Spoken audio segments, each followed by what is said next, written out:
वृद्धाश्रम के निर्माण करवाए हैं। इन 3 संजोग के साथ में एक संजोग और बना है कि श्री रसिक लाल जी धारीवाल जी का आज जन्म दिवस भी है। एक बार जोरदार ताली बजाकर उनके लिए साधुवाद। जिनकी फुलवारी और उस फुलवारी में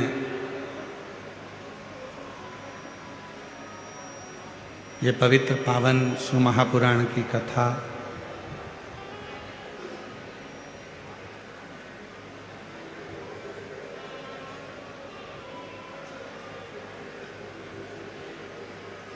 श्री रसिक लाल जी माणिकचंद जी धारीवाल जी, जिनका जन्म दिवस इतने शिव भक्तों की साक्षी में मन रहा है। एक बार जोरदार ताली बजाकर उनके लिए साधु कर। भले वो आज अपने बीच में नहीं हो, पर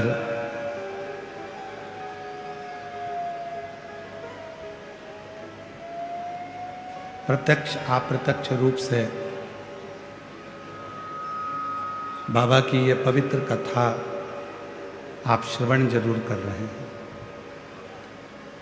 और तेरी कृपा बिना ना हिले एक भी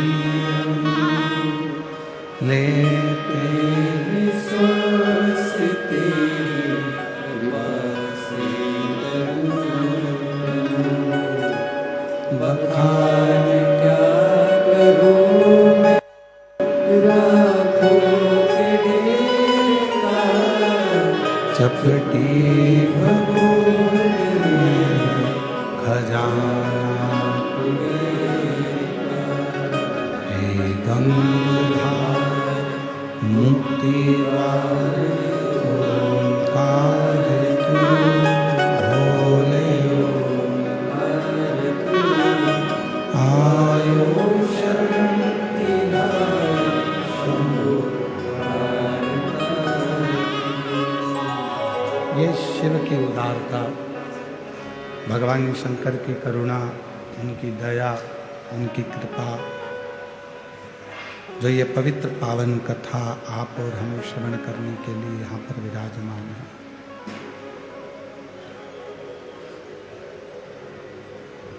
शिव जो एक बिंदु भी है, शिव जो एक सागर भी है, शिव जो एक कण कण में निवास करने वाले संपूर्ण जगत में श्वासों में रमण करने वाले हैं। ऐसे भगवान शंकर की जो कथा आप और हम श्रवण करने के लिए बैठे हैं, ये कोई साधारण सी कथा नहीं।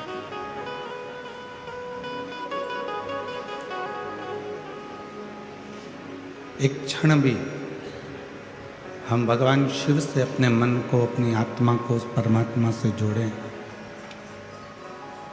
तो जीवन का सर्वाधिक सुख आपको और हमको प्राप्त हो सकता है।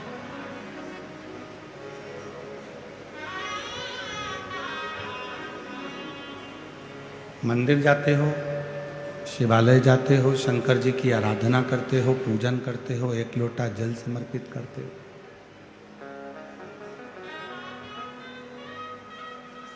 हो सकता है शिवालय जाने पर, शंकर जी के मंदिर जाने पर दुनिया आपको देखे।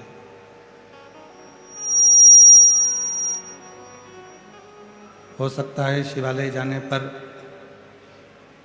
आपकी पूजन की थाली को भी लोग देखें।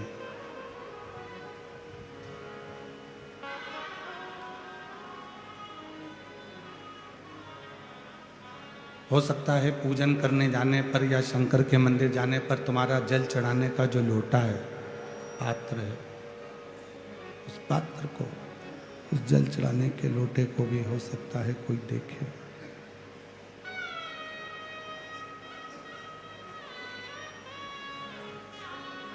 हो सकता है, पर मेरे शंकर भगवान देवाधिदेव महादेव शिव त्रिकालदर्शी कैलाशी अविनाशी भगवान देवाधिदेव महादेव भगवान शंकर ना तुम्हारी पूजन की थाली देखते हैं, ना शंकर भगवान तुम्हारा चेहरा देखते हैं, ना तुमको देखते हैं, ना तुम्हारा वस्त्र देखते हैं, ना तुम्हारा आभूषण देखते हैं।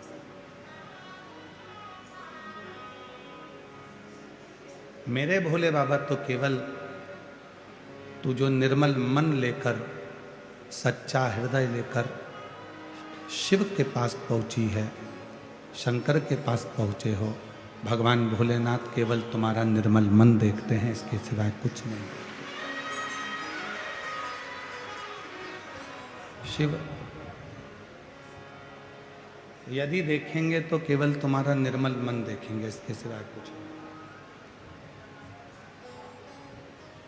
आपका भाव कितना शुद्ध है, आपका मन कितना शुद्ध है, आप कितनी हृदय से विश्वास के साथ शिव जी की साधना कर रहे हो, भगवान शंकर की आराधना कर रहे हो, ये शिव देखिए।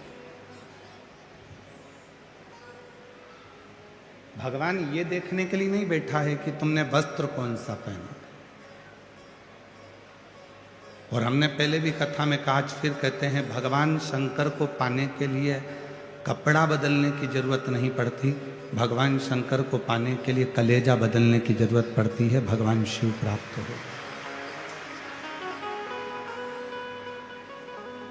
कपड़े से कभी भगवान प्रसन्न नहीं होंगे।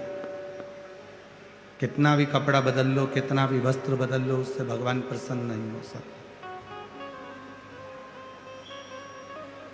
भगवान की प्रसन्नता है आपका हृदय कितना बदला, आपका चित्त कितना बदला, आपका मन कितना बदला।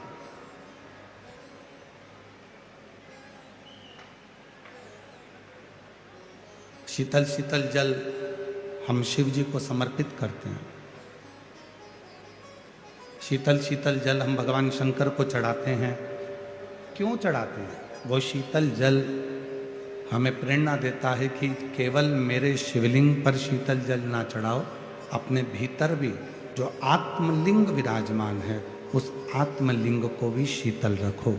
जितना आप आत्मलिंग को शीतल रखोगे उतना उतना आप अपनी जिंदगी में शिव तत्व को प्राप्त कर सको। हम अपनी आत्मा को, अपने चित्त को, अपने मन को शीतल नहीं रख पाते।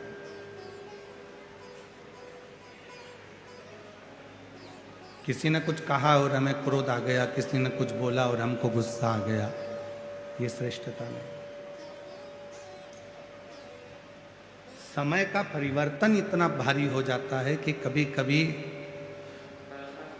जो हमारा हृदय का टुकड़ा होता है, हमारे दिल की जान होता है, उसके शब्द भी हमें बुरे लगने लगते हैं कभी कभी।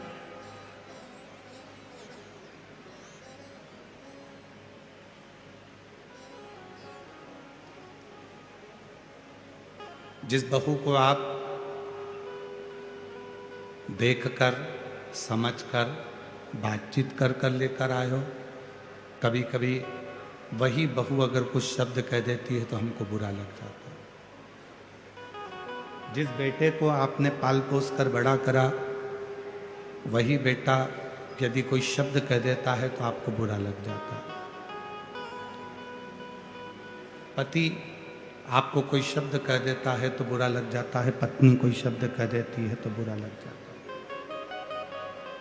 घर के बुजुर्ग यदि कोई शब्द कह देते हैं तो बुरा लग जाता है। क्यों लगने लगा? पहले तो किसी के शब्द आपको बुरे नहीं लगते थे, पहले ना बेटे के शब्द बुरे लगते थे, ना बहू के शब्द बुरे लगते थे, ना माता के शब्द बुरे लगते थे, ना पिता के शब्द बुरे लगते थे, ना दादा के शब्द बुरे लगते थे, ना दादी के शब्द बुरे लगते थे, ना भाई के शब्द बुरे लगते थे, ना बहन के शब्द बुरे लगते थे। फिर ऐसी सोच हमारी कैसे बन गई, ऐसा हमारा विचार कैसे बन गया कि हमको कोई भी बोल देता है तो उसके शब्द बुरे लगने लगते, वो शब्द हमें श्रेष्ठ नहीं लगते। क्यों? क्योंकि हमने हमारे विवेक में, हमारी बुद्धि में, हमारे चित्त में अहमता को धारण कर लिया, अहंकार को धारण कर लिया। मैं जो बोलूंगी वो होगा, मैं जो कहूंगा वो होगा।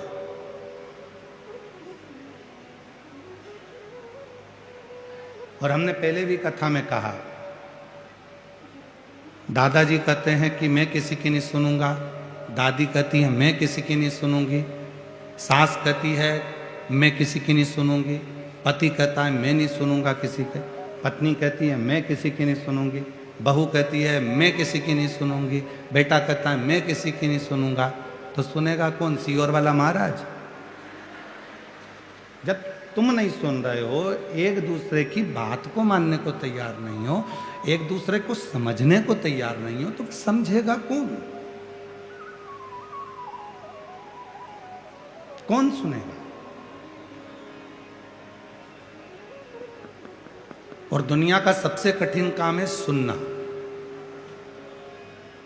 और जिसने अपनी जिंदगी में श्रवण करना प्रारंभ कर दिया, सुनना प्रारंभ कर दिया, वो जिंदगी में सफलता की ओर बढ़ता चलेगा। हम सुन नहीं पा रहे। देखो, मैं तुम्हारी बात नहीं सुनूंगी, फालतू की बात करना मत ही, मुझे बड़बड़ करना मत ही, मेरे को नहीं सुनना तुमसे। वो कल का आया मुझे सुनाएगा, मेरे को नहीं सुनना। हम इसी सोच में, इसी विचार में, इसी सोच में, हम इसी सोच में, इन्हीं विचारों में हम फंसे पड़े हैं और हम कुछ अच्छा कर नहीं पा रहे।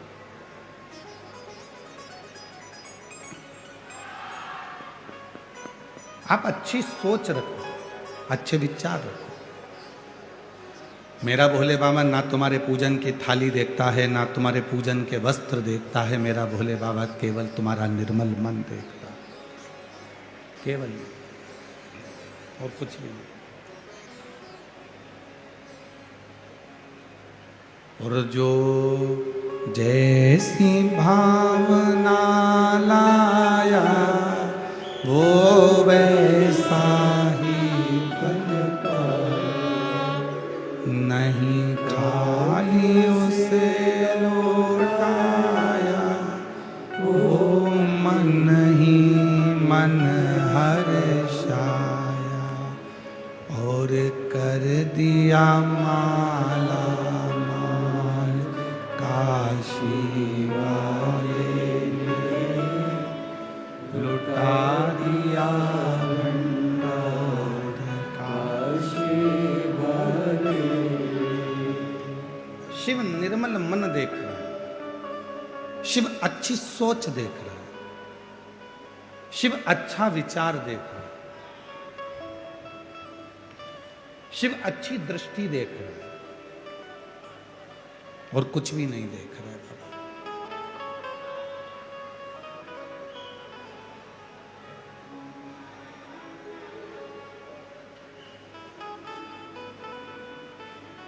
पात्र गंदा होगा ना, चल जाएगा। पात्र यदि गंदा है तो चलेगा, पर मन गंदा नहीं होना चाहिए। कपड़ा गंदा होगा चलेगा, पर मन गंदा नहीं होना चाहिए। थोड़ा शरीर गंदा होगा चलेगा, पर हृदय गंदा नहीं होना चाहिए। आज प्रदोष है, बहुत किस्मत वाले हो आप सब, जो कथा की छठे दिन शिवरात्रि भी मन रही है और प्रदोष का दिन भी है, और शिव की कृपा भी। भाग्यशाली है। प्रदोष का मतलब ही है कि अपने भीतर के जितने दोष हैं उनको समाप्त कर दो। कोई कहता है गुरुजी प्रदोष के दिन हम फलाहार करें, एक टाइम भोजन करें कि दोनों टाइम फलाहार करें। शिव महापुराण की कथा तो ये कहती है कि तुम्हारा शरीर जितना बने, शरीर से जितनी साधना बन जाए उतनी साधना करो, शरीर से जितना व्रत बन जाए उतना व्रत करो। बाबा भोलेनाथ ये नहीं कर रहे हैं कि तुम बहुत भूखे रहो। बाबा भोलेनाथ जी तो कहते हैं कि अपनी आत्मा को कष्ट मत देना। आत्मा में परमात्मा विराजमान है, इसलिए जितना बन सके, अगर उपास रहना है, फलाहार कर कर रहना है तो फलाहार कर कर रह लो, और एक समय भोजन करना है तो शाम को जब प्रदोष काल की आरती पूजन आप कर लो, और पूजन करने के बाद जब रात्रि का समय हो प्रदोष काल के बाद में, तब आप भले भोजन करो, फिर सुबह फलाहार करो।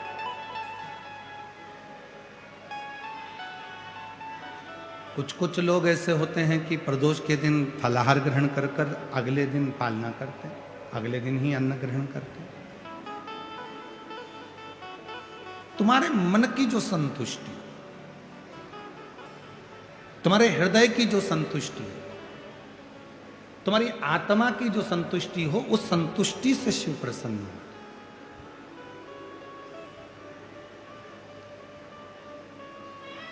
और नहीं तो शिव महापुराण में कई लोग पूछते हैं,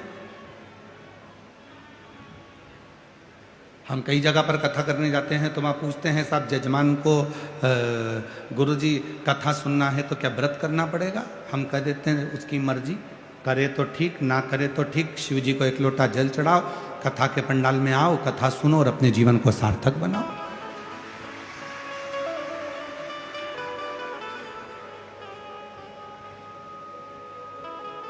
हाँ,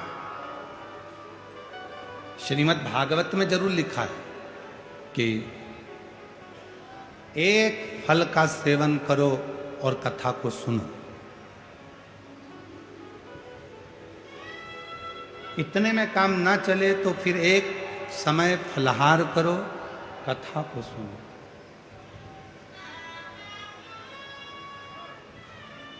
एक समय फलाहार करो और कथा को सुनो।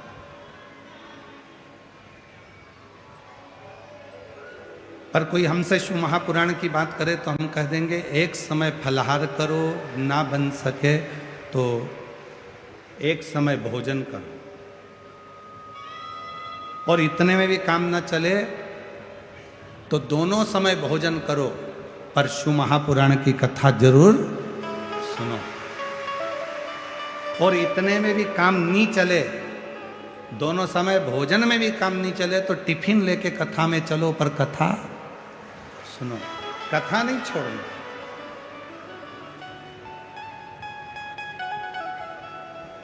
जैसे वो होता है ना तंबाकू वाला व्यक्ति, जिसको तंबाकू खाने की आदत रहती है, वो धीरे धीरे बस इंतजार करता है महाराज जी कब भजन गाएं, फिर बैठे बैठे उसको मल लेता। मलने के बाद में फिर वो इंतजार करता है महाराज जी भजन गाएंगे, तो महाराज जी ने जैसे ही भजन गाया तो उसने लगाई फटकी। अब वो इंतजार कर रहा है, जैसे ही महाराज जी बोले हर हर, और जैसे ही बोला हार हार गया साइड में। अब वो इंतजार करता है बस भजन का, भजन आए और अपन खाए। तो शिव महापुराण की कथा कर रही है, मेरे भगवान देवाधिदेव महादेव का चरित्र कह रहा है। अब हम आपसे कह दें कि भूखे रहना, कथा सुनना, अब भूखे रहकर तुम कथा सुन लो, तुम्हारा बीपी शुगर ऊंचा नीचा हो गया, तुम हॉस्पिटल में पड़े, महाराज जी कथा के किसको सुनाए? इससे अच्छा है तुम्हारा जैसा मन करे, दिल करे, फुल आनंद के साथ, फुल एंजॉय के साथ भगवान की अविरल भक्ति धारण करो। मेरा शिव तुम्हारे ऊपर करुणा करना प्रारंभ कर देगा, कृपा करना प्रारंभ। दिखावा कर कर भगवान को कभी नहीं पाया जा सकता। शिव को दिखावे से कभी प्राप्त नहीं कर सकते।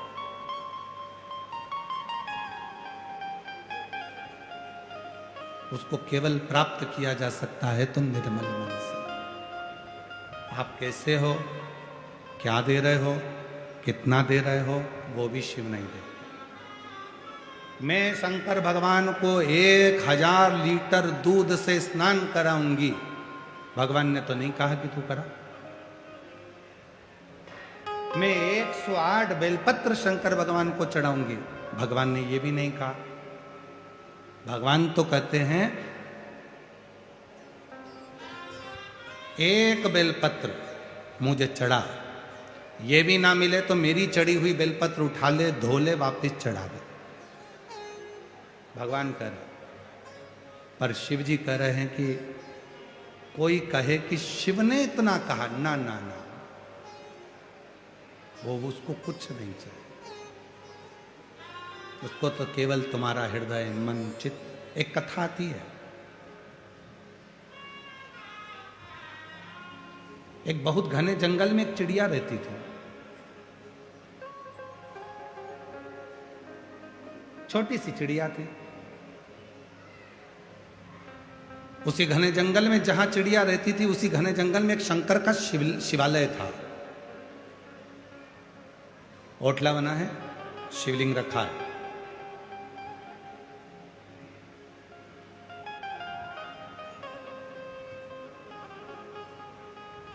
एक शिव भक्त आते हैं, शिव जी को स्नान कराते हैं, पूजन करते हैं, चले जाते। वो चिड़िया रोज देखती है कि कोई शंकर जी के मंदिर में, शिवालय में आता है, जल चढ़ाता है, चले जाते।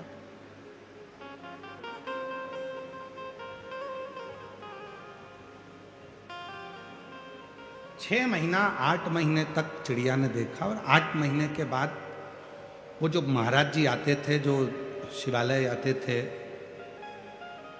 शिव भक्त, उन्होंने आना बंद कर दिया। अब वो नहीं आ रहा। चिड़िया ने विचार करा, शंकर जी के मंदिर में कोई भी नहीं आता, जल भी नहीं चढ़ता, क्यों ना मैं जल चढ़ाऊं। अब चिड़िया नदी में जाती, 2 बूंद पानी अपनी चोंच में भर लेती और शिव जी पे लाकर चढ़ा देती।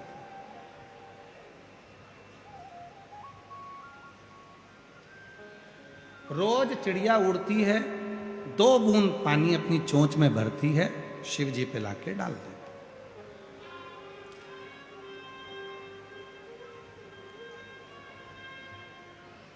अब आप इस कथा पर थोड़ा ध्यान देना।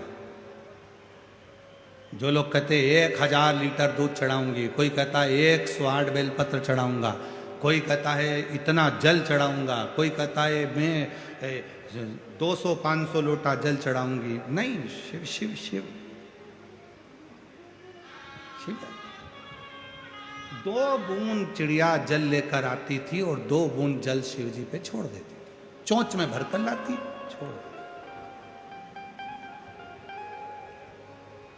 समय बीत गया,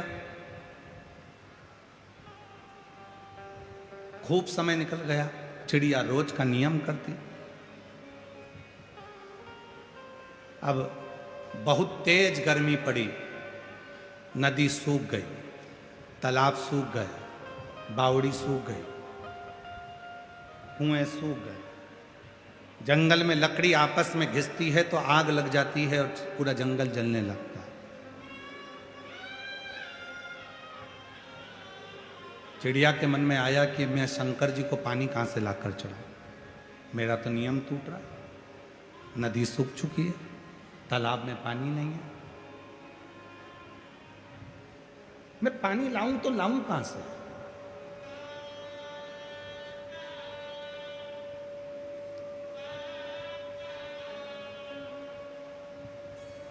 चिड़िया ने उड़ना प्रारंभ करा, आसपास का पूरा क्षेत्र देख लिया चिड़िया ने, पर उसको पानी नहीं मिला। चिड़िया और आगे बढ़कर गई, थक गई, बैठ गई, पानी नहीं मिला। और बड़ी आगे थक गई, पानी नहीं मिला। बहुत आगे चिड़िया निकल गई, तब एक खड्डे में थोड़ा सा पानी भरा था, उसमें से 2 बूंद पानी चिड़िया ने चोंच में भर लिया। 2।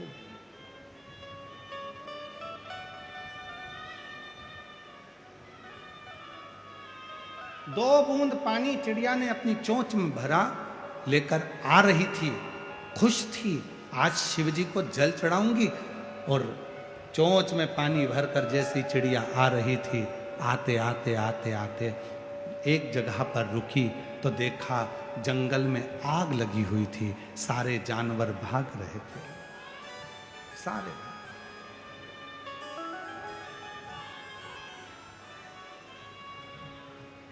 जंगल में आग लगी है, और जंगल में आग लगी है, सारे जानवर भाग रहे हैं। चिड़िया ने देखा इतनी तेज आग लगी है, पानी शिव जी को चढ़ाना है, बहुत समय के बाद मिला है, पर एक काम करती हूँ, आज मैं आग को बुझा देती हूँ। और चिड़िया ने अपनी चोंच में से 2 बूंद पानी आगी पर डाला। अब शेर, हाथी, मोर, सियार जंगल के चिड़िया पर हंसने लगे।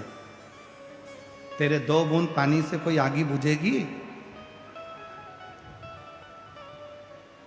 हाथी भी हंस रहा है, शेर भी हंस रहा है, सियार भी हंस रहे हैं, मोर भी हंस रहा है, पक्षी भी हंस रहे हैं। तेरे 2 बूंद पानी से क्या यह आग बुझेगी? चिड़िया ने कहा, भले आग नहीं बुझे, पर जब इतिहास लिखा जाएगा तो उसमें मेरा नाम लिखा जाएगा कि मैं आग बुझाने वालों में शामिल थी। जब इतिहास लिखा जाएगा तो मेरा नाम लिखा जाएगा कि मैं आग बुझाने वालों में शामिल थी, आग लगाने वालों में नहीं, और ना आग देखकर भागने वालों में, मैं आग बुझाने वालों में शामिल। भले मेरे पास जो था मैंने वो दिया। जैसे ही 2 बूंद आगी में गिरा, आग तो नहीं बुझी, पर शंकर भगवान प्रसन्न हो गए, गंगा की धार छोड़ दी, पूरी आग ठंडी हो गई, पूरी आग ठंडी। चिड़िया ने देखा, बाबा इतने दिन से मैंने 2-2 बूंद पानी चढ़ाया, आप प्रसन्न नहीं हुए?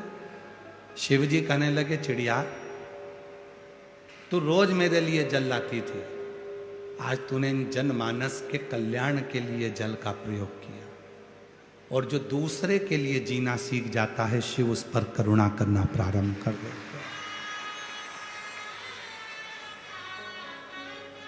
जो दूसरे के लिए जीना सीख गया,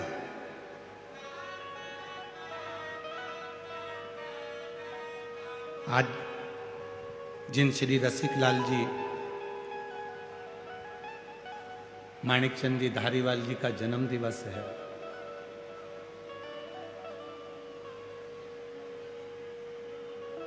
भले वो हमारे बीच में हैं ना है, परंतु जहां होंगे उन पर शिव की कृपा होगी, क्योंकि शिव के भक्त हैं, शिव के।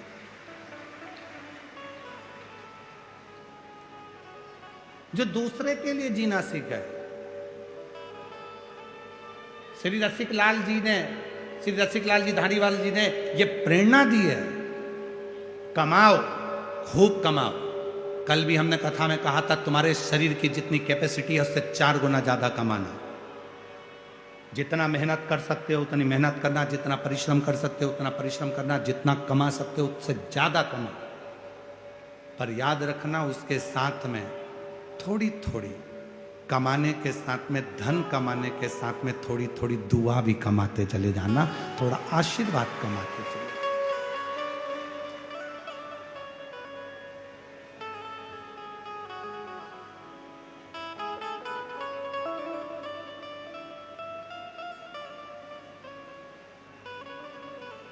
आज श्री में रसिकलाल जी धारीवाल जी के जन्मदिन पर इतना जरूर कहना चाहूंगा,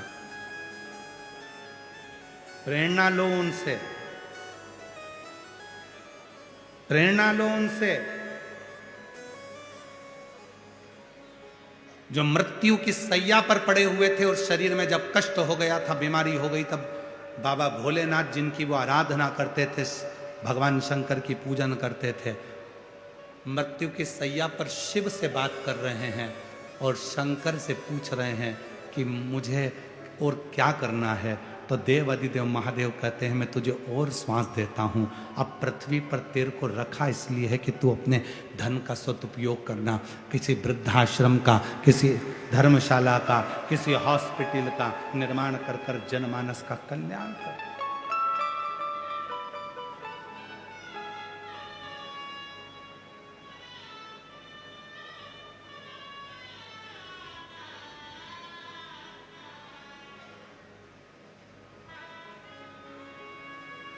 कितना शिव पर समर्पित परिवार होगा।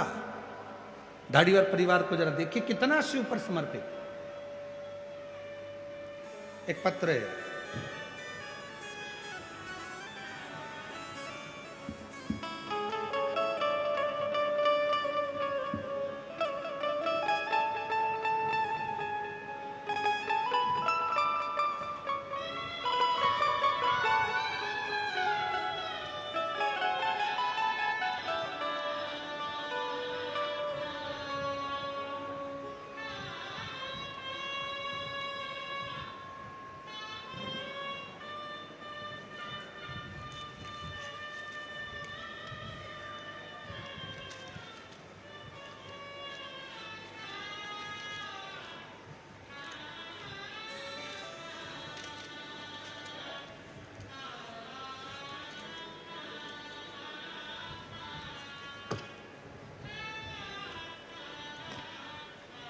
आज पत्र बहुत ज़्यादा हैं, पर एक पत्र हमें पढ़ा भी।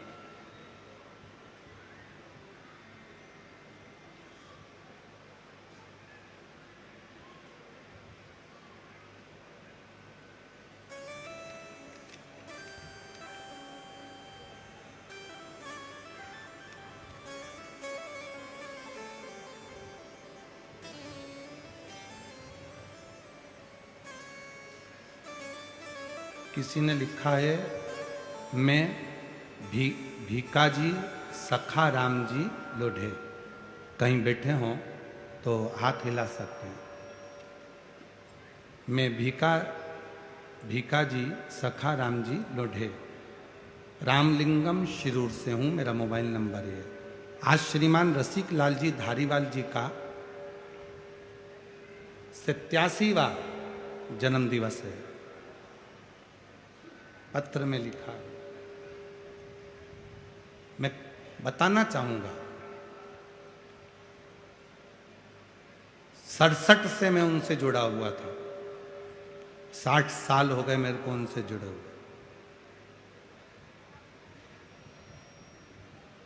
गुरुदेव श्रीमान रसिक लाल जी को 3 बेटियां थी, उज्ज्वला ताई, सुरेखा ताई, कल्पना ताई। बेटा उस समय नहीं था। तब रसिक लाल जी ने भगवान शंकर की ऐसी कोई साधना नहीं छोड़ी जो उन्होंने नहीं करी, और शिव ने आखिरी में उनको एक प्रकाश पुत्र जैसा बेटा दिया। शिव शंकर, गुरुदेव प्रकाश जी की धर्मपत्नी भी जो मिली दीना जी, वो भी शिव की भक्त मिली, शंकर की आराधना। शिव ने उनकी भी बहुत परीक्षा ली। इस पत्र में लिखा, शिव ने इतनी परीक्षा ली कि गोद खाली सी थी, पर उस बेटी ने शिव की साधना को नहीं छोड़ा, शंकर की साधना करती रही, और आज बाबा ने उनकी गोद में भी बेटी और बेटा आदित्य और उसकी बहन को। ये शिव महापुराण की कथा केवल धारीवाल परिवार नहीं करा रहा है, ये शिव महापुराण की कथा तो स्वयं शंकर जी रसिक लाल जी के लिए करा रहे हैं, स्वयं शिव करा। ये जिनने जो पत्र लिखा है, भीकाजी सखा राम जी लोढ़े, रामलिंगम शिरूर से ये पत्र है। अगर कहीं बैठे हो तो आ सकते। शिव की भक्ति के, और फिर निवेदन करेंगे आप सबसे, आप जितनी भी संख्या में बैठे हो, लाखों की भीड़ है, इन पंडालों को यदि एक के पीछे एक लगाया जाए तो कम से कम आप 2 किलोमीटर तक चले जाओ, 3 किलोमीटर तक चले जाओ, इतना पंडाल है।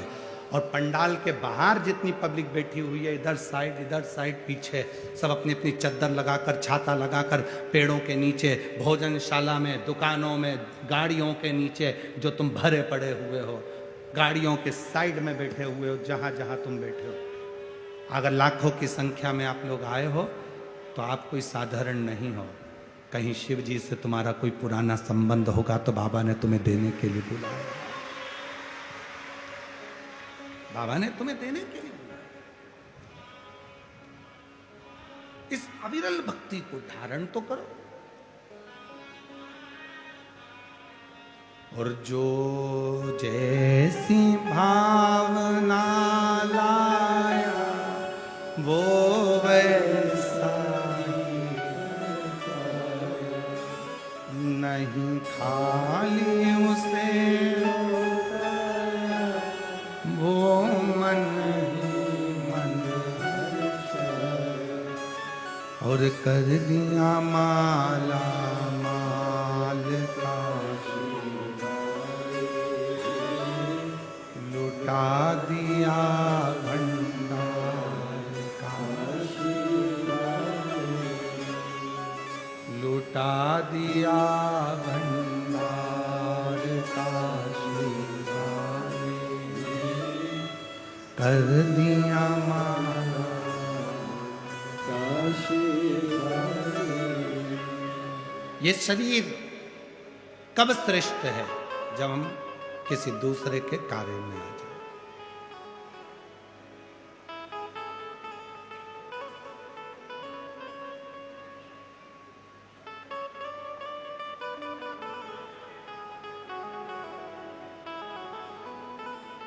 चिड़िया चोंच में 2 बूंद पानी लेकर आकर डालती है। क्या आग बुझ गई थी? नहीं। जंगल में लगी हुई वो आग 2 बूंद पानी से नहीं बुझ सकती। जंगल में लगी हुई आग वो 2 बूंद पानी से, चिड़िया की चोंच में भरे हुए 2 बूंद पानी से नहीं बुझ सकती, नहीं बुझ।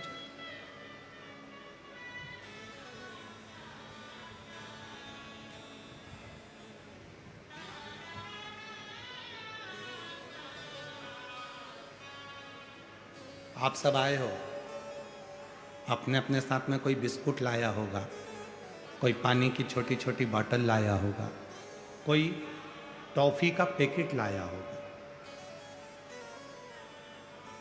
शिरूर में अभी तक जितनी कथा हुई हो, बड़े से बड़े अनुष्ठान हुए हों, उन सब की लिस्ट निकाल कर देखना कि जितनी भी कथा हुई उस कथा में क्या लोग सिर पे पानी ले लेकर आते हैं बांटने के लिए? क्या बिस्कुट के पैकेट लेकर आते हैं? क्या टॉफी लेकर आते हैं? केवल एक शिव महापुराण की कथा एक ऐसी होती है जिसमें नियम है, भूखे को भोजन और प्यासे को पानी, जय बाबा बर्फानी। ये नियम शिव महापुराण का। आप टॉफी का पैकेट लेकर आते हो, धीरे धीरे 15-20 जितनी टॉफी रहती है आप लोगों को खिलाकर उसका मुंह झूठा करा देता। कोई पानी पिलाकर मुंह झूठा करा देता, कोई बिस्कुट खिलाकर मुंह झूठा करा देता, कोई रोटी और मिर्ची का ठेसा खिलाकर मुंह झूठा करा देता। जो वो लेकर आया है वो उसको दे रहा। क्यों? शिव महापुराण का नियम है। शिव महापुराण में शंकर के सारे गण आते हैं, शिव के भक्त आते हैं। जिनको शिव से प्रीत होती है वही शिव पुराण में पहुंचता, बाकी का कोई नहीं। शिरूर के भी ना जाने कितने लोग होंगे जो डर के मारे नहीं आते। भीड़, इतनी भीड़ में जाऊंगा कैसे? मेरे से तो नहीं बनेगा, मेरे से तो नहीं। तो तुम क्या सोच रहे हो कि वो क्यों नहीं आया? वो भीड़ देखकर नहीं आया। ये भोलेनाथ जी के गणों की जब संख्या बढ़ती है, शंकर के जब भक्त बढ़ते हैं, तो भगवान शंकर चाहते हैं कि आधे से ज्यादा लोग अपने घर में रह जाएं, क्योंकि वो आएगा तो मुझे उसे रिटर्न गिफ्ट देना पड़ेगा, कुछ ना कुछ देकर भेजना पड़ेगा। इसलिए भगवान उसे घर तक रख देता है, आने तक नहीं। और जिसने सोच लिया अरे हमको तो मालूम है वहां तो भीड़ होगी ही, 1.5-2 किलोमीटर तो पैदल चलना पड़ेगा, गाड़ी साइड में लगाना पड़ेगी, पैदल चलना पड़ेगा, बिस्कुट का पैकेट रख लो, टॉफी रख लो, पानी की बोतल सिर पे रख लो और बैग टांगो, बच्चों को बाजू में दबाओ और चल दो। विठ्ठल विठ्ठल विठ्ठला पांडुरंगा विठ्ठला, ये तो चल दो बस।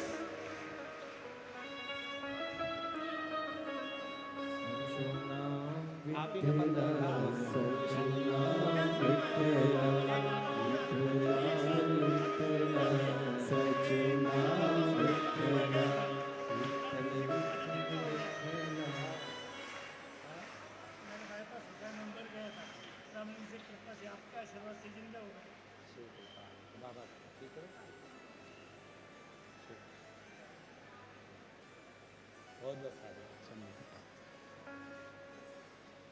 चले जा। बाजू में बच्चे हैं, सिर पर बैग है, पानी की बोतल है, टॉफी है, बिस्कुट है, चले जा।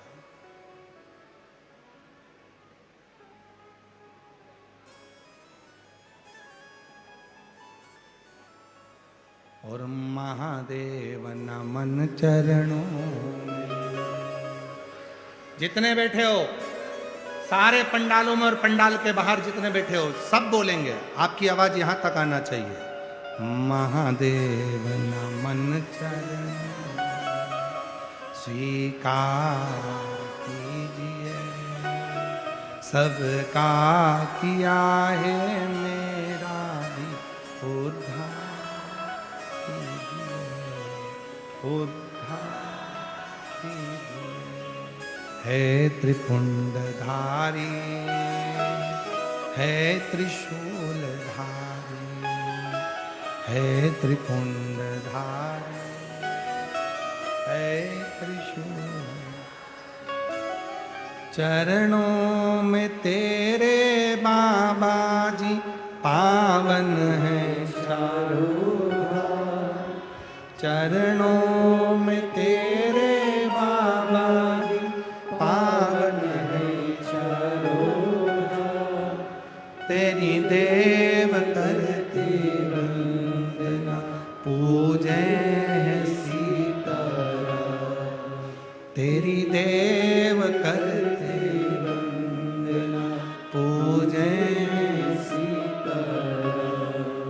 हो जाए पूरी कामना, हो जाए पूरी कामना, उपकार कीजिए, सबका किया है मेरा भी उद्धार कीजिए, उद्धार कीजिए।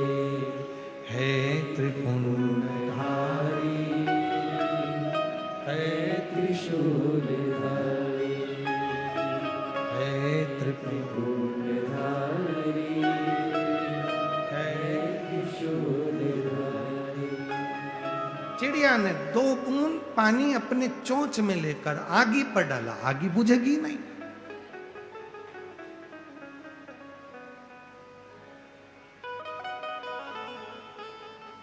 जंगल में आग लगी है, क्या 2 बूंद पानी से बुझ सकती है? नहीं, पर उसने अपना प्रयास किया। कई बेटा बेटी कहते हैं, कई घर की माताएं कहती हैं, कई भाई कहते हैं मेरे घर में बस मैं ही भगवान शंकर को मानती हूँ, मैं शिव जी को लोटा भर के जल चढ़ाती हूँ, क्या मेरी पूजन पूरे घर के लोगों को स्वीकार हो जाएगी? भले छोटी पूजन कर रहे हो, चाहे 1 लोटा जल चढ़ा रहे हो, चाहे 1 चावल का दाना चढ़ा रहे हो, पर तुम्हारा चढ़ाया गया जल तुम्हारा कल बदल कर ही रहेगा, ये निश्चित। तुम्हारा कल बदलना है तो जल चढ़ा हुआ तुम्हारा कल बदल कर रहेगा, बदलेगा। अब तुम ये मत सोचो मेरे अकेले से क्या होगा, सब होगा, सब।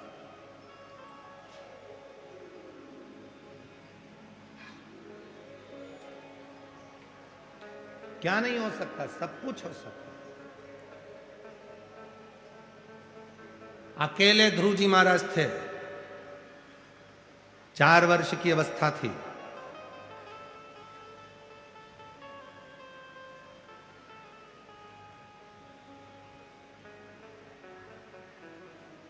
सौतेली मां ने गोदी से नीचे उतार दिया था, धक्का देकर निकाल दिया था। सिंहासन पर बैठना है अगर तुझे तो तेरे पिता मेरी गोद में आकर मेरे गर्भ से जन्म लेना पड़ेगा, और मेरे गर्भ में आने के लिए तुझे भगवान का भजन करना पड़ेगा। निकल जाए यहां से। धक्का मार के निकाल दिया। ध्रुव जी महाराज रोते रोते अपनी मां के पास पहुंचे। मां, मुझे छोटी मां ने सिंहासन से उतार दिया, गोदी में नहीं बैठने देती। इतनी सी बात, गोदी में बैठने के लिए रोता है, वो भी अपने पिता की। मां ने कहा यदि गोदी में बैठना है तो उस परम पिता परमात्मा की गोद में बैठ जा, जिससे कोई नीचे ही नहीं उतारता, वहां जा। ऐसा कौन है जिसको नहीं दिया? ये पत्र देखिए जरा। लोग कहते हैं गुरुजी इतनी भीड़ क्यों आती है? ये आपकी शिव पुराण की कथा में इसी रज में। पत्र देखिए जरा, इधर आके पत्रों का ढेर देखिए। पढ़े नहीं है इतने तो हमने, जितने आए हैं।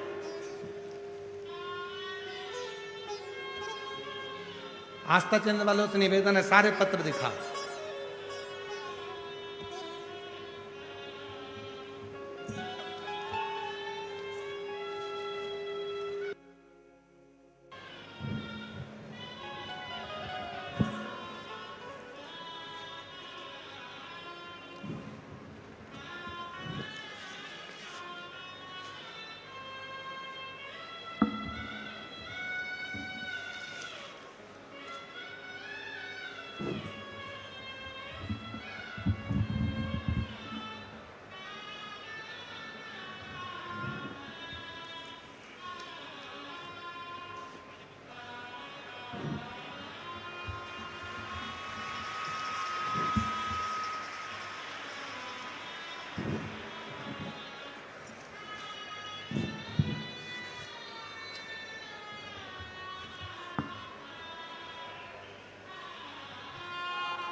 और भी हैं अभी, अब हटा लो बात, इतने दिन दो मेरे पास।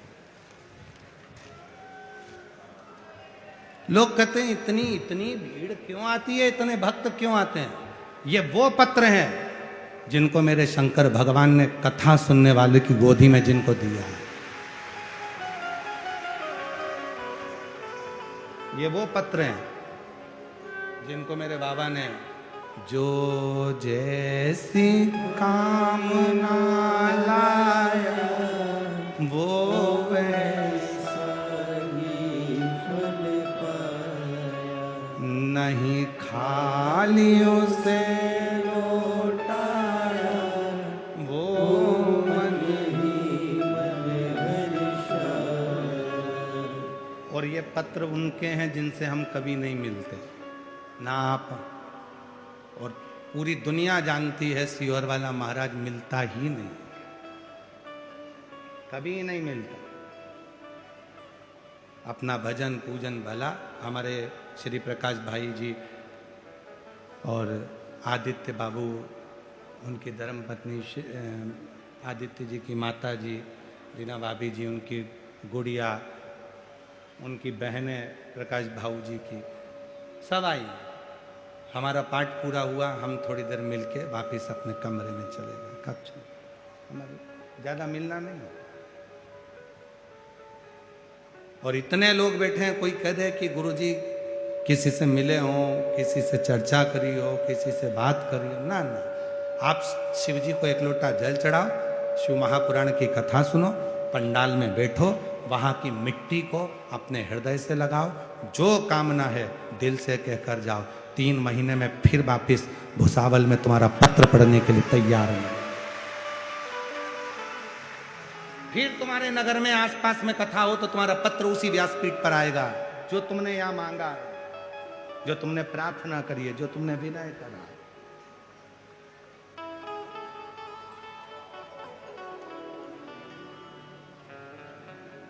शिव को पाने के लिए आडंबर की, दिखावे की, ढोंग और ढकोसले की जरूरत नहीं, पाखंड की जरूरत नहीं। एक लोटा जल चढ़ाओ, 3 बार ताली बजाओ, हर हर, बस शिव मिल गया। ज्यादा कुछ नहीं, कुछ सारी समस्या का हल श्री शिवाय बोल बम का नारा है। बहुत बस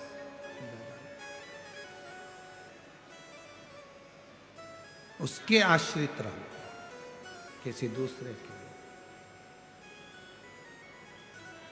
किसी दूसरे के।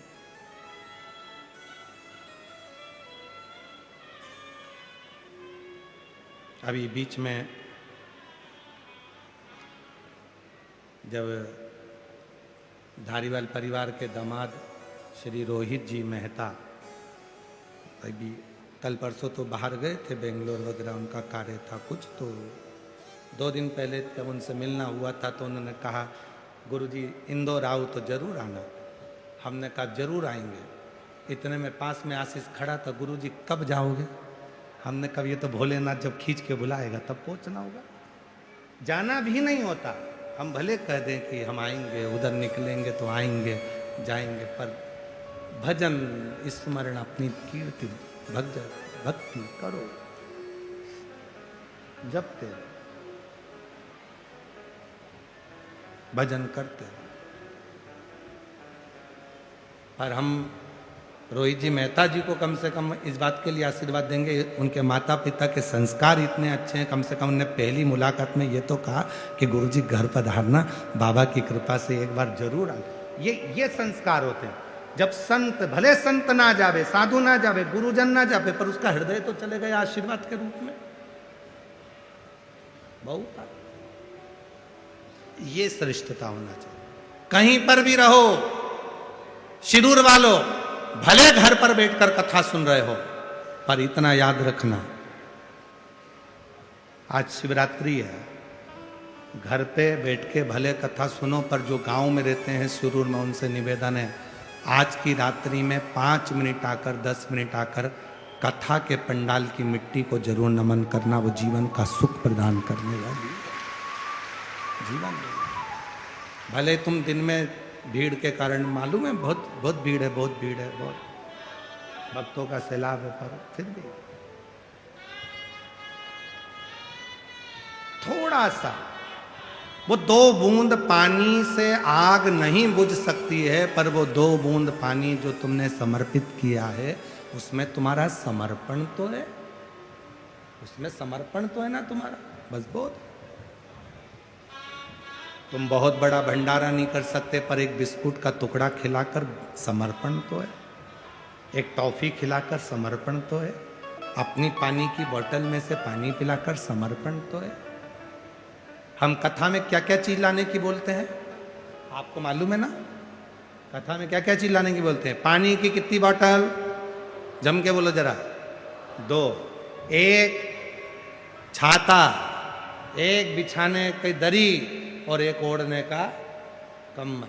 आज तक हमने कथा में ये नहीं कहा कि तुम भोजन साथ में लेके चलना, क्योंकि उसने बुलाया है तो वही खिलाएगा, जैसा रखेगा, खिलाने का काम, भोजन कराने का काम उसका। और मैं श्री प्रकाश रसिक लाल जी धारीवाल जी को बहुत बहुत धन्यवाद देता हूं कि वास्तव में भोजन की व्यवस्था